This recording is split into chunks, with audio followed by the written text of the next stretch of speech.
This is KGW News at Sunrise. Enough to go around, but Oregon health officials are being choosy on who is sick enough to get a coronavirus test.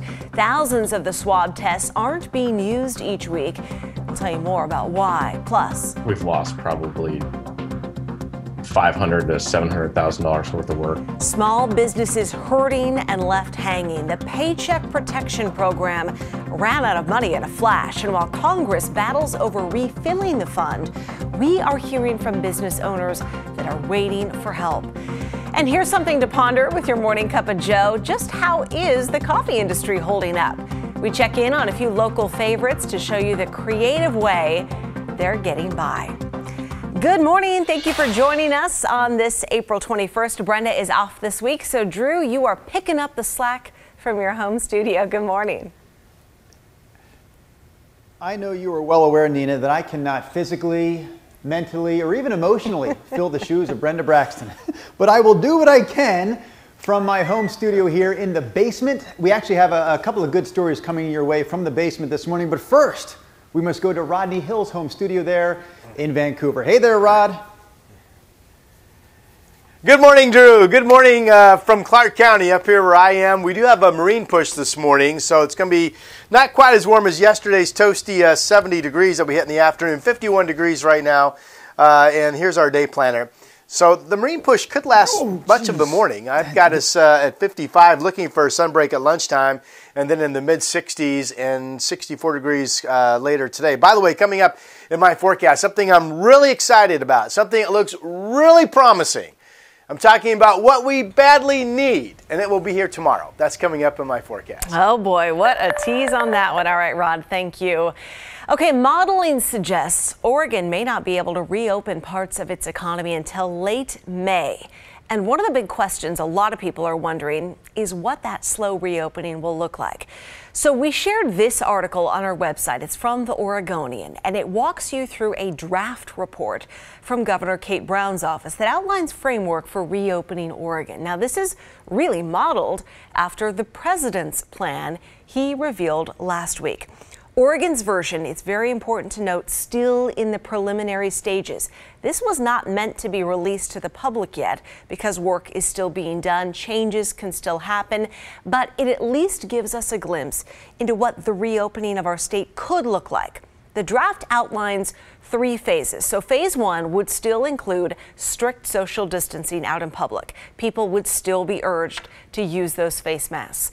It would have to involve child care facilities somehow reopening. Gatherings outside of that with more than 10 people still not allowed. Vulnerable people will still be asked to stay home, and working from home would be encouraged where possible. If after 14 days health officials don't see any signs of trouble, then we move to phase 2. That would allow gatherings of 50 people, and schools and gyms may open with physical distancing. If another 14 days goes well, then it's on to phase 3, which may allow larger gatherings. Restaurants and bars maybe could have more seating, and visitors may return to nursing homes. Now, there is a lot to this. The draft is 25 pages long. State leaders will have more discussions on it this week. You can read about it at our website. Okay, at the center of reopening is testing. And we found out thousands of tests per week in Oregon are not being used because people believe they're still really hard to get, so they're not asking. Other doctors tell us only a certain number of people get sick enough to demand a test. Pat Doris dug into the surplus numbers.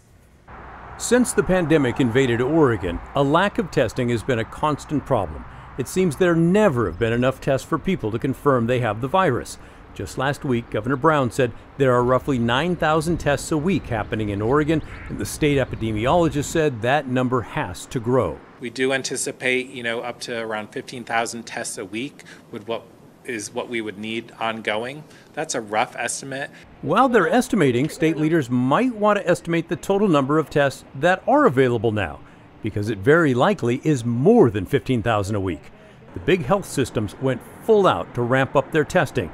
Dr. Nick Cashy is with Legacy Health. How hard was it to get your capacity up to where it is now? There's been a lot of work involved. It's really been a staged process. Again, we started a couple of weeks ago with a handful of tests that we had to send out of state. And since then, our lab has been really hard at work at developing an in-house test capability. Take a look at the numbers. 2 weeks ago, the Oregon Health Authority reported that nearly 10,000 people got tests. I checked with Legacy Health and found they have an unused capacity of an extra 3,300 tests a week, and Providence Health has unused capacity of 2,100 a week. Add just those numbers together and you'll find it totals over 15,000 a week. But wait, there's more. Oregon Health Sciences University also has a significant ability to test now. Here's Dr. Donna Hansel. We have about 800 tests available per day maximum. We've been running between 300 to 400 a day. Which means they have about 2,800 tests a week that are going unused. That brings the weekly capacity to over 18,000 tests in Oregon. But wait, there is still more, including the giant private labs Quest and LabCorp. The last couple of weeks have seen significant pressure on the lack of tests in Oregon, but it appears, at least for now, the capacity is more than enough for the goal set out by state leaders. It's been exhausting behind the scenes, but worth it. You know, everyone who really came together on this had the community, our patients, the state health of the population in mind. And it feels really good. And I know everyone is doing this because they really care. So, to the question of whether Oregon has enough testing capacity for 15,000 tests a week, the answer is a resounding yes. Pat Doris, KGW News. This morning, thousands of small businesses still need help from the federal government, and it all depends on what happens at the Capitol today. That's where the Trump administration and Congress have struggled to agree on an emergency aid package, though leaders are hopeful they could have a proposal ready for a vote this afternoon. Now, this all comes after the Paycheck Protection Program ran out of money, with most businesses not seeing a dime. To add salt to that wound, many big businesses did get help, and that includes well-known huge restaurant chains like Ruth's Chris Steakhouse. They got $20 million, Potbelly Sandwiches, and Shake Shack. Now, because they had fewer than 500 workers per location, that's how they were able to apply for these quote-unquote small business loans. The CEO of Shake Shack, to his credit, has since promised to return its $10 million loan. But all that news has small business owners fuming. The Portland ad agency Hovercraft says they have 20 employees between their offices here and in Denver. They applied for a PPP loan. Their banker initially said, "You guys got it." But later a new message came that said, no, they would not be getting any help. He said, they're out of money. Your loan is not out in front of the SBA. Like, wait till next round, which was news to us and fairly devastating. No kidding. So if Congress passes this package today for more funding, Hovercraft says they're going to try again. Meanwhile, if you have a small business and you need help navigating this, you can check out the Oregon Small Business Development Center Network. We have a link to it at this story on KGW.com.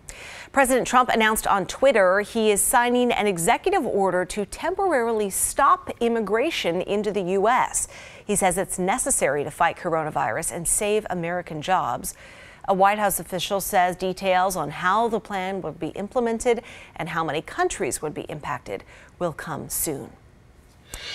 Here locally, we have a wonderful update this morning about the Vancouver mom who delivered her baby while in a coma fighting coronavirus.